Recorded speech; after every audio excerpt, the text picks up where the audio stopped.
ഇന്നിവിടെ ചെയ്യുന്നത് ചിക്കൻ പീര വെച്ചതാണ്. അതിന് വേണ്ടി ഓയിലൊഴിച്ച് ഇഞ്ചി വെളുത്തുള്ളി പച്ചമുളക് വഴറ്റിയതിന് ശേഷം സവാള 2 വലിയ സവാള.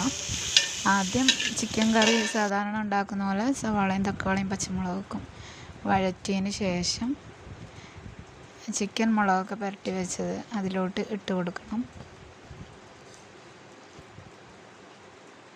അതിനുശേഷം ഏകദേശം 3/4 വേവാകുമ്പോഴാണ് നമുക്ക് തേങ്ങ ഇട്ട് കൊടുക്കേണ്ടത്. ആവശ്യത്തിന് മുളക് പൊടി 2 സ്പൂൺ മുളക് പൊടി, മല്ലിപ്പൊടി, മസാലപ്പൊടി, കുരുമുളക് പൊടി, ആവശ്യത്തിന് ഉപ്പ്.